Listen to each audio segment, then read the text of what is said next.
Good afternoon. Sorry to be late. Again, I don't have anything to start with, so Matt, Really? see if you Nothing have again? see if you have a curveball for me 2 days in a row. Curveball.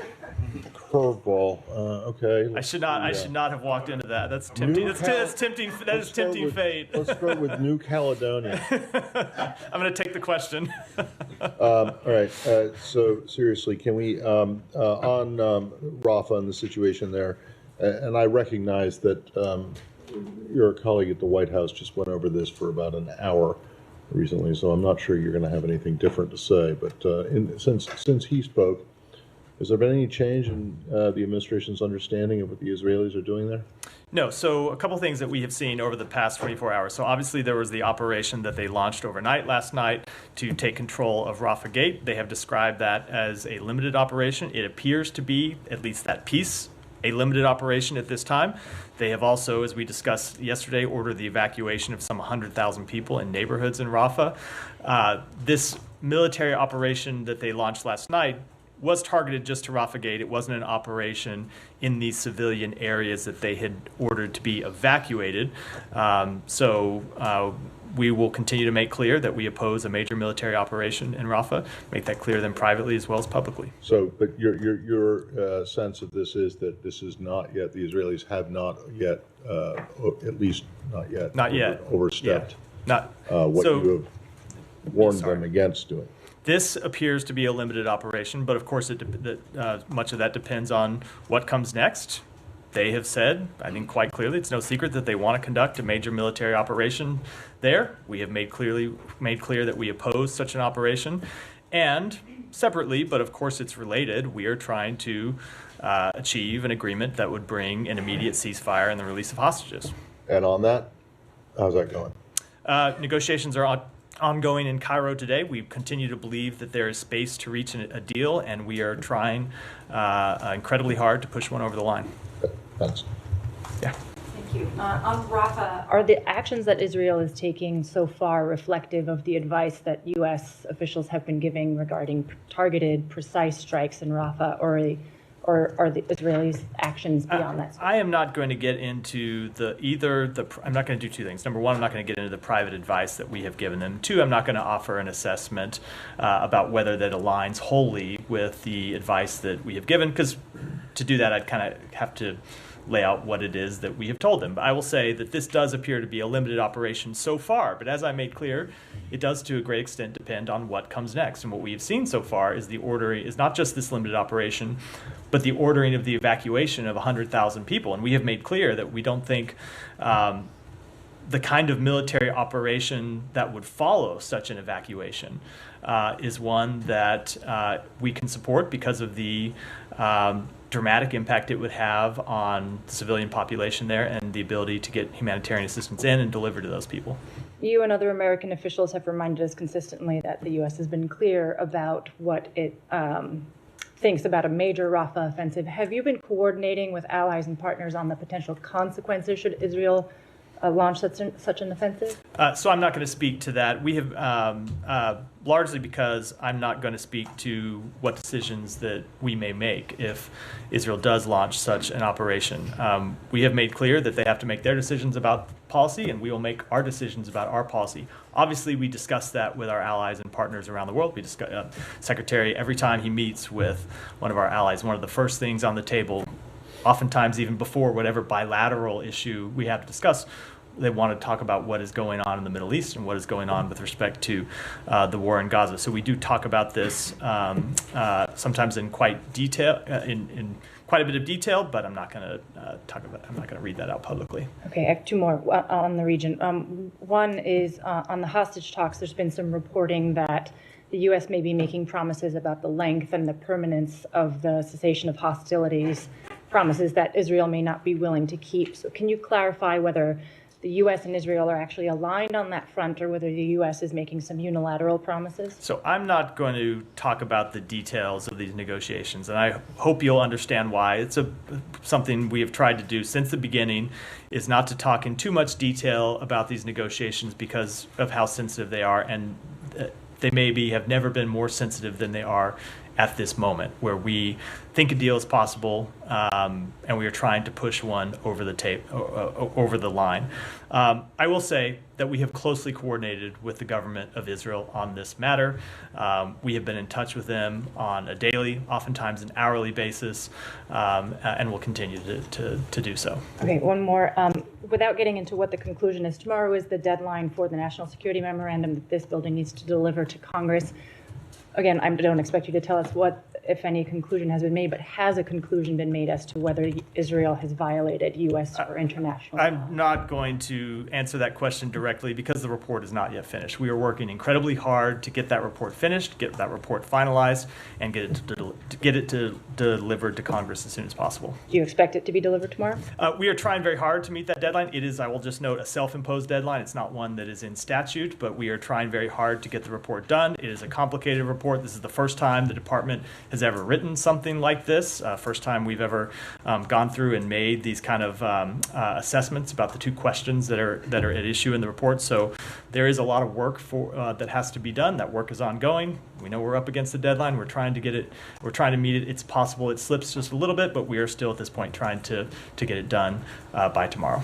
Sorry, is this the first time you guys have ever written a report about whether your military sales to a foreign country are being used in violation or not in violation? It is the first time we have had to write this kind of report that's called for in the NSM. There may be other ones, but successive you and your predecessor and then previous administrations have always talked about how you're always looking into whether or not the weapons that you provide to countries are used in compliance with it. And this is now all of a sudden the first time? Those are different questions, Matt. We are always looking into how things are used, but those are ongoing assessments. And right now, these are ongoing assessments. And that's what makes the process a little difficult. We have ongoing assessments that are being made. And in the middle of that process, we are, because we decided it was a good idea to do on our own volition, stopping in the middle of that and making assessments about or answering questions about Israel's compliance with international humanitarian law,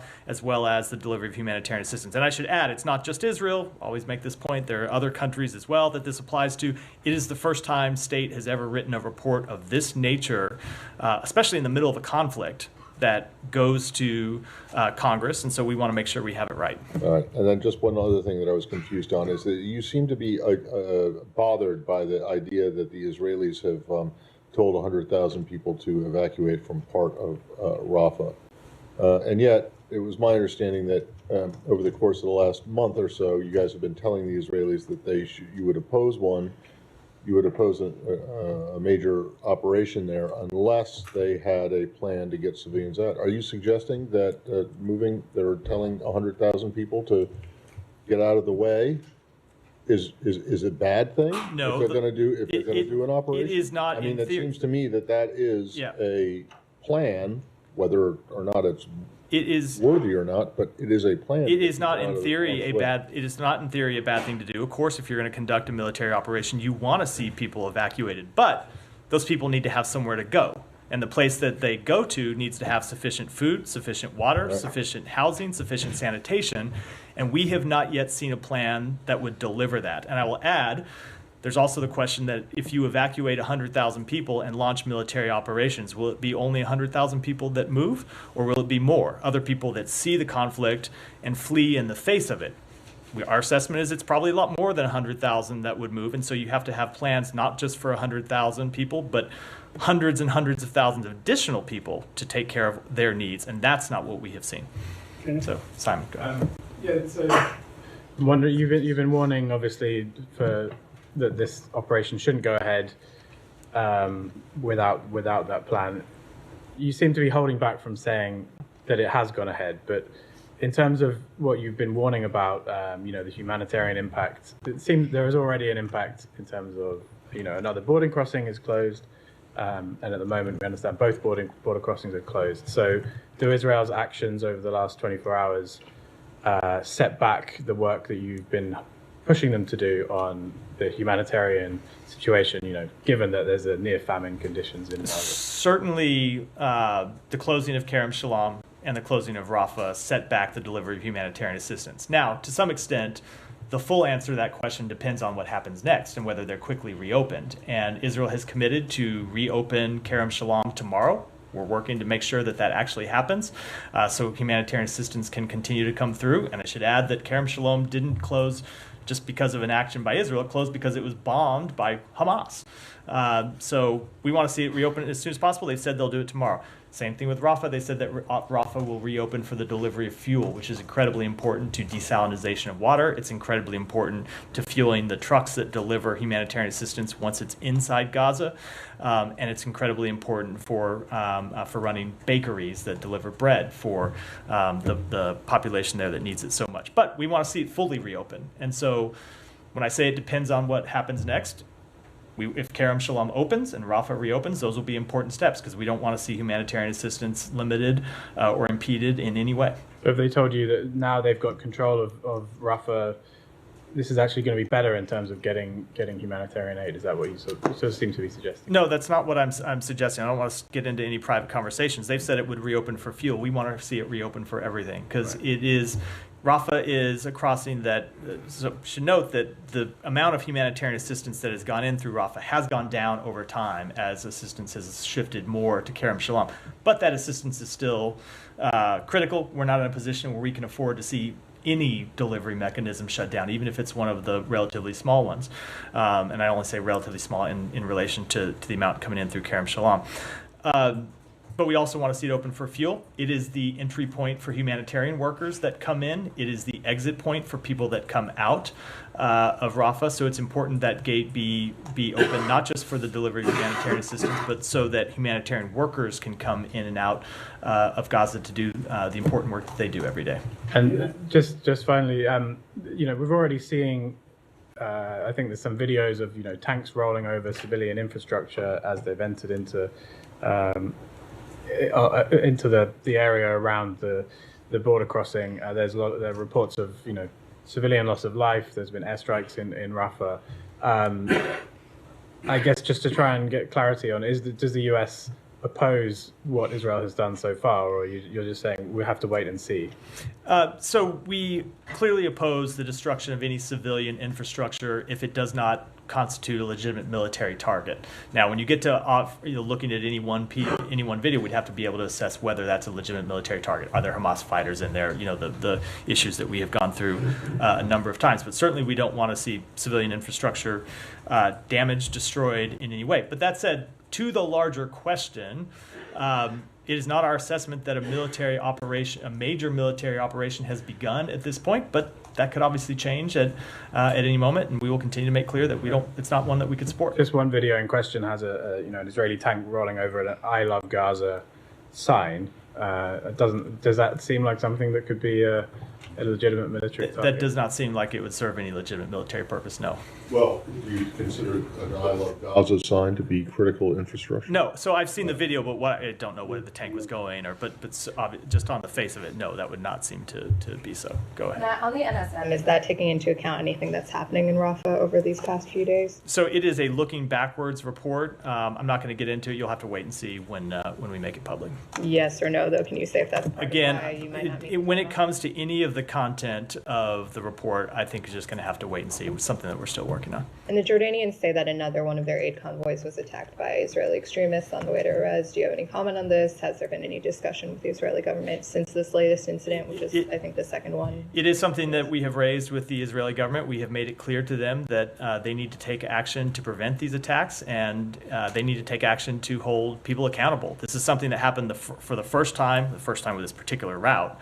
Last week when we were in Israel, and the secretary raised it directly with Prime Minister Netanyahu, and in that case they made 3 arrests of people responsible. That is obviously the appropriate thing to do. They need to make arrests in this case, hold people accountable, and send a strong public message as a deterrent that they will not tolerate these attacks on convoys that are just trying to deliver humanitarian assistance to innocent civilians that need it. There's also, our team has reported that 9 children have been killed in Rafah since the start of the Israeli limited operation, as you described it. Do you have any comment on this? Obviously, every death of any civilian, but especially children, is a tragedy, whether they're in Rafah or anywhere else inside Gaza. And we've made that clear since the outset of this operation. Yeah, go ahead.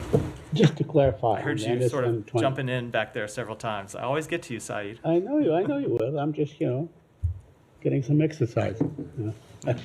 So I think we can all do better than that. Counting what we do in here as exercise. yeah, that's about the extent of it. Anyway, the NSM-20. Now it's been 3 months. How do you think? How long it will be before it is released? Do you have any expectations, like next week or the week after? So we are working incredibly hard to get it done. We want to get it done tomorrow. It's possible it slips just a very short period of time. But as I said, our goal is still to try to get it done tomorrow. If we don't, I'll have an update for you, but we want to get it done as soon as possible. So it could come out tomorrow? Absolutely. Okay. Now, a couple of things on the, on Rafah. You said that your understanding is that this is a very limited operation. So the Israelis can conceivably do a number of limited operations. In other words, collectively it will be a big operation, but they can strike this area of Rafah and that area of Rafah and so on. Would that also be okay with you? So I'm not going to speculate about some hypothetical scenario that may happen in the future, but obviously there is a point where a series of limited operations are one large one. That's just as a theoretical point is obviously true, but in terms of what might happen, I'm just not going to speculate on that or comment on such a hypothetical. On the crossings, I mean, isn't it? You said that the crossing of Karm Abu Salim or Karm Shalom was closed because of the strike, but in fact, what was struck was a military base or a military encampment for the Israelis, and not really the crossing itself. I'm just saying. So, I mean, you could make that argument. It was that strike at Kerem Shalom that precipitated its closure. And I would say, yes, it appears that the strike was aimed at IDF forces there. Could have hit the humanitarian workers. Could have hit everyone coming through. It's that strike that precipitated its closure. But that said, you should be very clear about what our position is. We want to see it open. We want to see it open as soon as possible. They've said that they'll open it tomorrow. We'll see. We're going to work to see that happens. Isn't it a bit cynical of the Israelis, to do this on the day after Cindy McCain came out and said there's a full-blown famine in Gaza? They closed, Rafah. They closed Karm Abu Salim. They closed all these things. Doesn't that bother you that right after the head of the World Food Program comes out and says there's a full-blown famine in Gaza? They went and closed it. So I don't think you have to draw a connection between those comments and the closing of those two gates. It doesn't matter. We want to see the gates open because we know the humanitarian the humanitarian situation is dire in Gaza. We know that people need food and need water and need medical supplies, and that's why we want to see those crossings open. It's also why we work to get Erez crossing open. It's why we're working on a maritime option. It's why we have continued to work hard from the president on down to get humanitarian assistance delivered into Gaza. Mm-hmm. One last question on the settlements. The Israeli settlers seem to use, they shepherd their sheep and so on to using their guns and so on to basically take over, to seize West Bank land. Are you aware of this report? I don't know. Well, I'm not aware of this specific report, but obviously that has been something that has been well reported and well documented over the past several months, as well as preceding that time. Thank you. And I thought there's going to be a follow-up question. Since not, I'll just go ahead. We have made clear that the Israeli government needs to do more to crack down on settler violence. They need to do more to police settler violence. They need to do more to hold extremist settlers accountable for their violent actions. And we have also made clear, and you've seen us roll out sanctions to this effect, that when we don't see sufficient action, we're ready and willing to take action ourselves, and we will continue to do so. Thank you. Yeah, go ahead. Thank you. The UN Secretary General, Mr. Antonio Guterres, said that the closing of Rafah crossing is adversely going to affect the humanitarian aid that's getting into Gaza, so a situation that's already catastrophic. Do you believe that's a violation of international law? So to answer that question, you have to look at all the other deliveries of humanitarian assistance. I can't offer you a legal definition from here because you have to weigh it against other factors, including whether sufficient humanitarian assistance is coming in through other crossings. You could theoretically come up with a situation where all the aid that's going in through one crossing diverts to another. That said, that's not a situation that we want to see because there is not enough humanitarian assistance going in right now. We have seen it increase over the past 4 or 5 weeks since the president had that phone call on April 4th with Prime Minister Netanyahu. But we are not yet at the point where we can afford to shut down Rafah or any other one crossing. We need to see humanitarian assistance come in. And so that's why we'll work to continue to see it reopen. Now, that said, one of the things that Israel said is very much accurate, which is Hamas did control the Gaza side of Rafah crossing, and Hamas was continuing to collect revenue from that crossing being open. So it is a legitimate goal to try and derive Hamas from revenue, money that they could use to continue to finance their terrorist activities. That said, we want to see the crossing open, and we're going to work to try to get it back open. Okay, so you're justifying basically that the Israelis closing it because they have many reasons. It's not. Like, That's not what I said. And it's not at all. You should not at all take You're that. just saying That's that what I they said. No, collect revenue. you could find another. You could find another way to open that crossing, hopefully without Hamas being the one that is manning the Gaza side of it and collecting revenue as goods flow through Rafah. Collecting revenue, some of it licit, some of it probably illicit. When you think of bribes and other things that happen with the crossing of traffic through that crossing. So I would say, yes, it is a legitimate goal to try to deprive Hamas of that revenue, but we need to find a way of doing that keeps Rafah open. I see. So just express concern about this 100,000 civilians who are being evacuated. And you said there is no place for them to go. And our reporting from Gaza basically that there is no safe place for people to go. And as you know, many people have been walking 10 kilometers to go somewhere else. Isn't this already define what you've been calling the Israelis not to do, whether evacuating 1.5 million or 100,000? The evacuation has to be with a viable plan, as you said, but there is no viable plan. So the Israelis already define you. Any consequences for that? So we have made clear we don't want to see a major military operation. This does look like the prelude of a major military operation. We have not yet seen that operation commence. And in terms of any policy response, we'll wait to see what happens next before we make those determinations. Okay, one final question. Don't know if I got a satisfactory answer, but anyway, one final question about these mass graves. Almost 400 people have been buried in mass graves. Some of them, according to the latest UN report, not eyewitnesses on the ground, the UN report or Palestinian media, that they've been buried alive. And some were children, some were women. I know you've been saying that you're a bit slow in writing reports and delivering them on time, but why we've been calling about this investigation? What's holding this investigation? Because, there's serious concern here about 400 people have been rounded and buried, and some have been buried alive. So we have made clear that Israel needs to continue to be transparent about this issue. Israel has said that with respect to this issue of mass graves, there are places where they were operated where there were mass graves where Palestinians have buried their dead all together, probably because of the extraordinary circumstances in which they have been forced to live. And Israel has come in and exhumed some bodies to try to identify whether there were hostages here. They've gotten intelligence that there were hostages contained in those mass graves, and so they've exhumed them to check that and then rebury them after the fact. We believe they ought to continue to be transparent about what exactly took place, and that'll continue to be our position. Go ahead. Matt, could I clarify just one thing? Sure. Haaretz just reported that the crossing at Rafah would be managed by an American company. Are you aware of this kind of suggestion? I'm not aware of that at all. Okay, thank No. you. That was my question. Sorry about That's that. 2 days in a row. I came to you and somebody else had asked you a question. I need to sit next to him and You see need to- myself. Right. Yeah, Michelle, go ahead.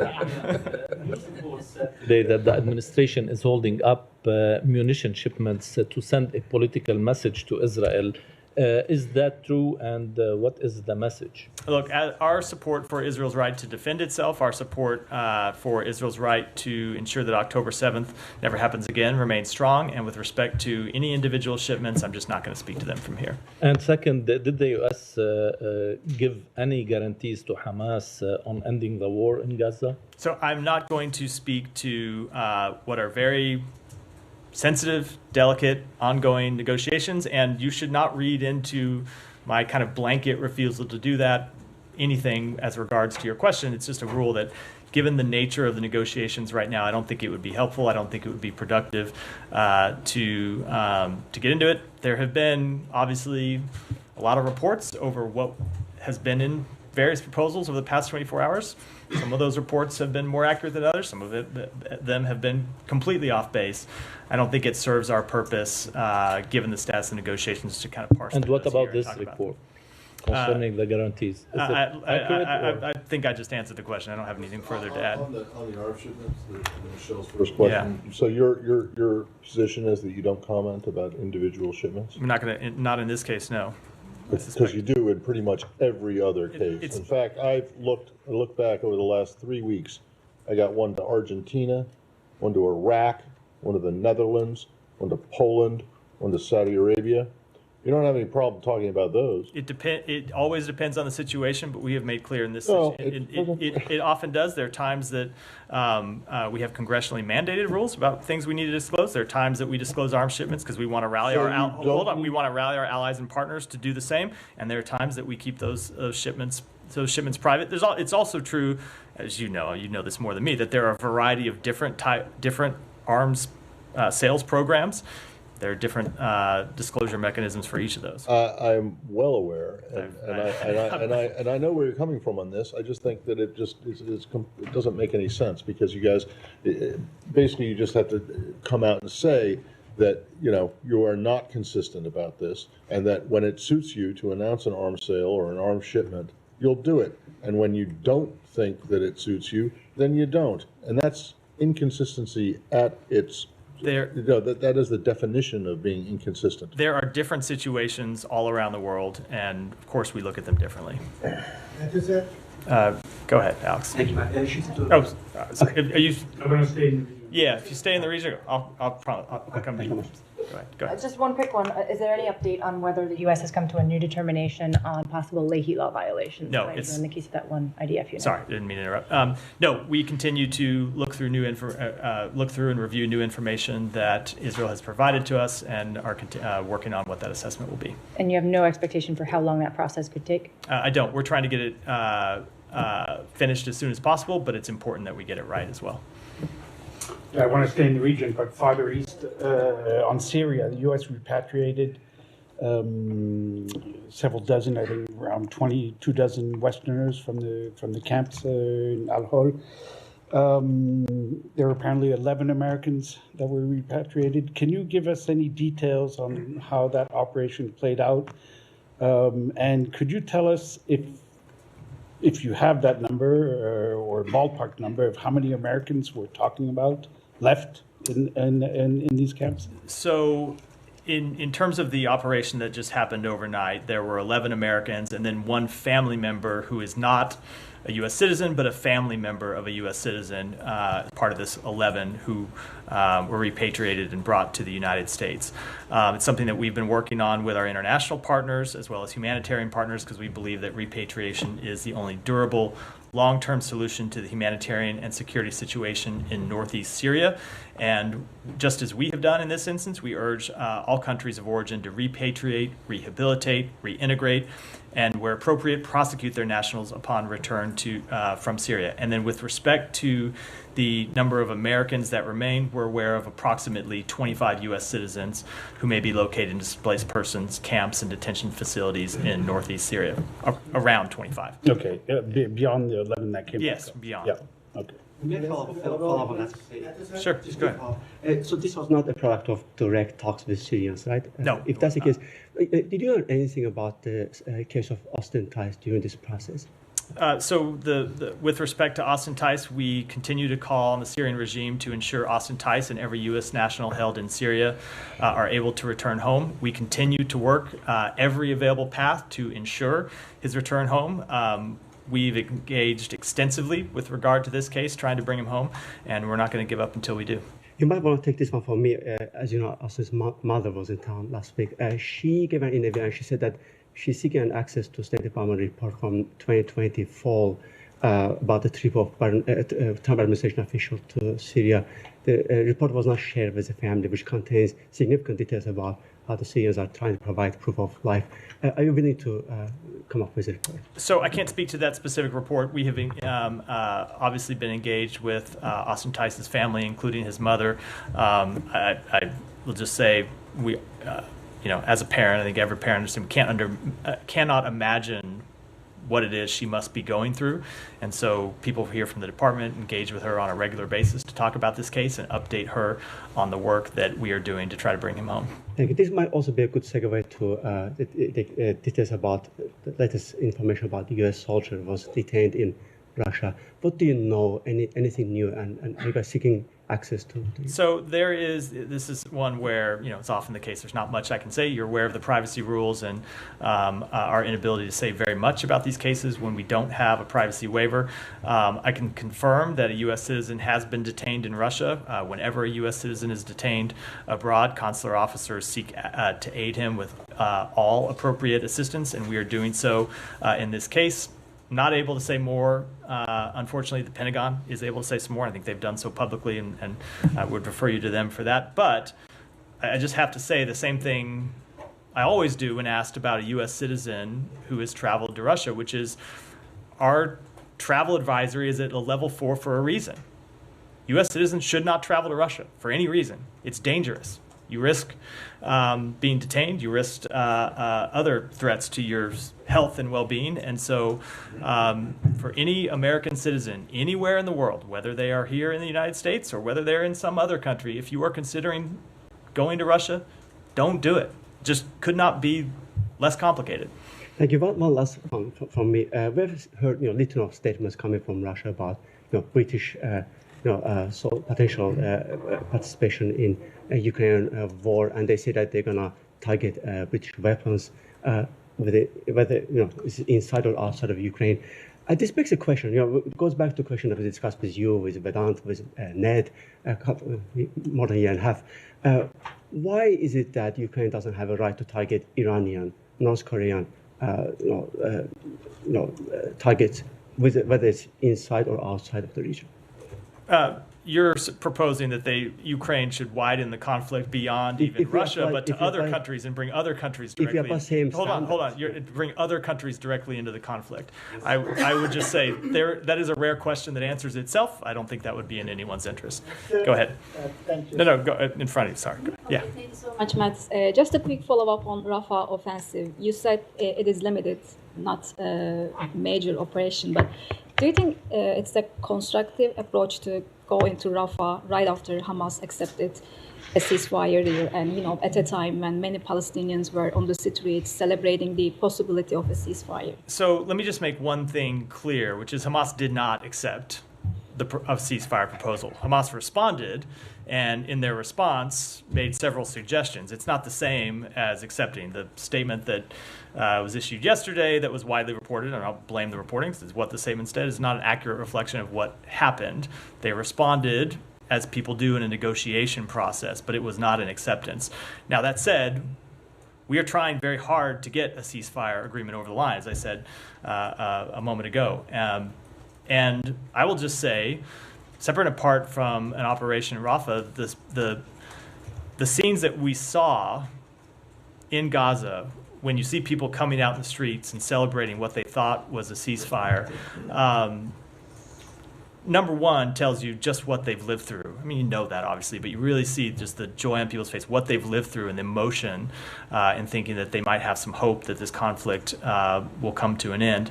But also, I can say for everyone here, just confirms why we think it's so important to get this ceasefire agreement over the line and why we are going to continue to push for it. Just a quick follow-up. I think you didn't comment on whether or not you find Israel's approach constructive. So I spoke to this earlier in the process, which is we don't want to see a major military operation. They have said this is a limited operation. There are some legitimate purposes, like I said, in keeping Hamas from depriving revenue from Rafah Gate, but at the same time, we don't want to see Rafah Gate shut, so we want to see it reopen. So I'm not going to comment, I'm not going to pass judgment one way or the other, whether it's constructive or not. What is important from our perspective is that we not see a major military operation go forward, and we've made that, I think, pretty clear. Go ahead. Clarify, it sounds like this is the case. The Secretary last week multiple times referenced this generous and flexible offer that Israel had put forward, and you're saying this is not what he was referring to, that Hamas put forward or accepted yesterday. There was an offer. He was referring to the offer that was put forward some 10, 11 days ago, April 26th, I believe it was. That's the offer that was on the table. Hamas seemed to make clear that they, in their public statements, that they accepted that offer yesterday. That is not what they did. They responded with amendments, call it a counter proposal if you want, and we're working through the details of that now. And can you give us any updates on the military pier that's being constructed in Gaza? Do you expect that the Rafah operation is going to delay its construction or operation? So I would really refer you to the Pentagon for details on that, just because they are the ones that are actually doing the construction and doing the operation. They'll have the latest details on it. I would certainly hope that a Rafah operation would not delay it. It's in a different part of Gaza from where they would be operating. If anything, it just shows why it's so important to get that pier finished. But that said, no one should think that the pier. I mean, no one should think that the completion of this pier and the opening of that route is in any way a replacement for Kerem Shalom and Rafah being open. Getting that pier finished is not sufficient means to close other gates. It's not sufficient reason to operate in the south and disrupt the delivery of humanitarian assistance, because even when that pier is open, the amount of aid it can deliver a day, somewhere around 100 trucks, in no way can replace what needs to come into Gaza through these other gates. Very good. Someone that's been watching the Pentagon briefings. I wish I had time. No offense. I wish I had time to watch their briefings as well as do my own. I just don't. Janie, go ahead. Thank you, Matt. Regarding the U.S. and South Korea's defense cost sharing, it has been reported that if former President Trump is re-elected, South Korea's defense cost sharing will increase significantly. Recently, there was a discussion on the defense cost sharing between South Korea and the United States in Hawaii. You know that. Will defense cost sharing be increased under the Biden administrations? If so, what percent will increase? I just don't have those numbers at my fingertips. Sorry.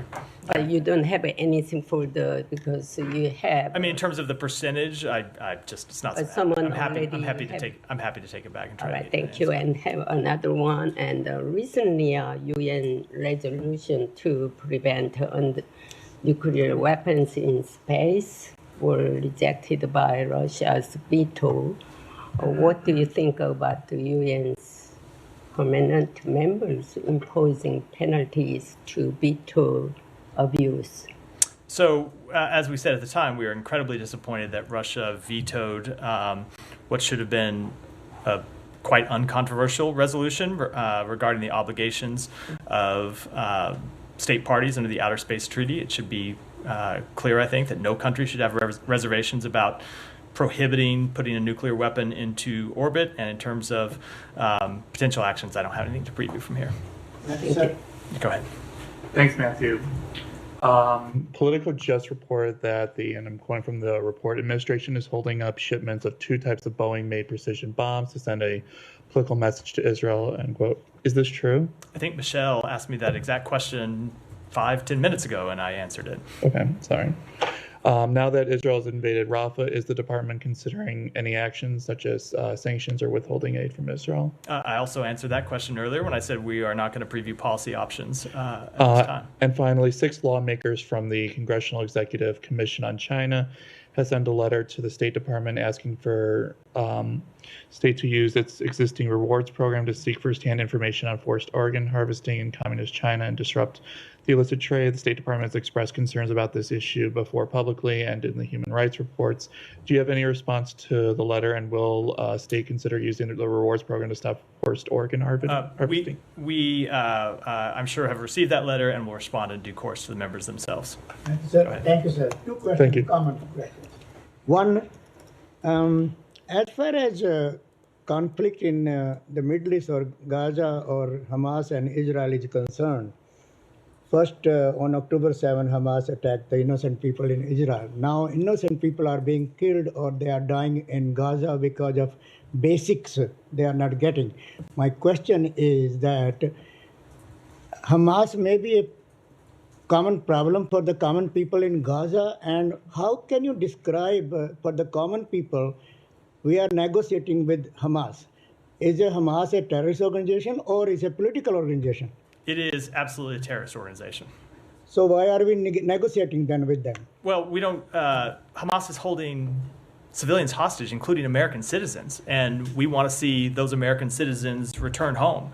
So it's also true that Hamas is one of the parties to this conflict and has the ability to end it. So we think it's appropriate. We're not in direct negotiations with Hamas, but obviously we're engaging with countries in the region, Qatar and Egypt, who have the ability to talk to them. And we think it's appropriate to do so because we want to see these hostages return home, especially the American hostages, but the hostages of Israel and every other country. Remember, there's not just Israeli citizens who are being held hostage, and we believe this is the best way to do so. Second, sir, Secretary of State and Secretary of Treasury both were in China recently, and both warned Chinese leadership about not to interfere in the U.S. elections and among others. Can you describe that? What kind of warning was, and what was the response from the Chinese leadership? So I'm not going to speak to that in any level of detail, but the secretary did make clear, reiterating something that we have a message that we have delivered previously to the Chinese government, that any interference, any attempt to influence our upcoming election is something that would be unacceptable. Thank you very much, sir. Thank you. Just to clarify, you've called the Rafah operation limited, but you also said it had the appearance of being a prelude, your word, to a major operation. I don't think that's what I said. It's not what I intended. I said that they have number one, they have described it as limited. It looks at this way to not be the major operation that you would see, say, for example, if they entered the neighborhoods where they have ordered evacuations. We don't know if it's a prelude or not. They've made clear that they intend to launch a major military operation, and we have made clear that we are opposed to that. I can't speak to. So you're not calling it a prelude? No, I can't speak to whether. Because Yoav Gallant is. I'm sorry. Yoav Gallant is touring the Rafah area today, and he said, "I directed the IDF to enter the Rafah area, take the crossing, carry out its missions. This operation will continue until we eliminate Hamas in the Rafah area and the entire Gaza Strip." So that doesn't sound limited to me. They have made similar statements in the past about what their policy intends to be, and we have made our statements about what our policy is, and we will continue to make that clear. Yeah. I want to move to another region, Haiti. Do you have any updates for us on where we're at in terms of the deployment of that police force or security force now that the Presidential Council was put into place? What is the status of play on that at this point? So we welcome the process, the progress in the political process that has taken place. We continue to work with our Kenyan partners and other countries for the deployment of the MSS. In terms of an exact deployment schedule, we have, I think for operational security reasons, not wanted to affix a public date to it, but it's something that we're working to make happen as soon as possible. But are there any pre-elements forward people going in now in Haiti from the U.S. or from? Not that I'm aware of. I mean, it's more of a Pentagon question. Yeah, that's why. That's kind of like why I'm. Yeah. Go ahead. Yeah. So just back to Rafah. Prior to Israel taking control, Hamas was collecting revenue, as you said, of those goods. Can you go into more detail on how Hamas was benefiting from that crossing, and also how you navigate the fine line of ensuring that they're deprived while also keeping it open? Well, Hamas has been the government in Gaza, so they were performing, in addition to being a terrorist organization, they were the de facto government in Gaza, and so we're performing government functions, and that includes running a border crossing where you can collect customs. You can also, if you control a border crossing, collect, let's call them more irregular payments, and we have seen both of those things happen. And so it is a legitimate goal to try to shut off and choke off that revenue stream to Hamas. That said, we want to see Rafah open, and so someone needs to be on the Gaza side of Rafah to run that side of the crossing. The Egyptians can't do it. We talked about this very early in the conflict when we were trying to open Rafah in the first place, so someone needs to be there to do it, and we'll continue to work through how to get that gate open and how to keep it open. And there's a report. Can you confirm that there's a plot to assassinate Zelensky and other top Ukrainian figures that failed? So obviously the Ukrainian government has made an announcement to that effect. We have been in close contact with them about that. I would defer to the Ukrainian government to speak to the details of it, but obviously it just speaks to the depravity that we've seen on display from the Putin regime since the outset of this conflict. Thank you. Right. So given that Israel is pledging to wage an operation in Rafah using U.S. weapons that the U.S. opposes, is there any internal process going on to figure out what went wrong internally? Like how did the process allow the weapons to be shipped and then into a situation in which Israel is going to use them in opposition to what the United States wants done? I don't think I can answer that question without presupposing a policy decision that we have not yet announced. We have made clear that and I've said it here, what our position is on a major military operation in Rafah, and Israel will make its policy decisions, and we will make ours. So if they do continue this operation, will it result in a review of what went wrong? Again, I'm just not going to speak to what policy determinations we might make or what internal kind of mechanisms would go into answering such a question. Pakistan question real quick? Sure, yeah. Senate Majority Leader Chuck Schumer recently met with the Pakistan ambassador, and he relayed to the ambassador that Imran Khan's safety in prison was a high priority of the United States. Did he coordinate that conversation with the State Department? Does the State Department share that view that his safety in prison is a high priority of the U.S.? So I'm not aware of any coordination. It may have happened, may have been conversations between this building and Senator Schumer, his staff, and I'm just not aware of them. It's certainly possible.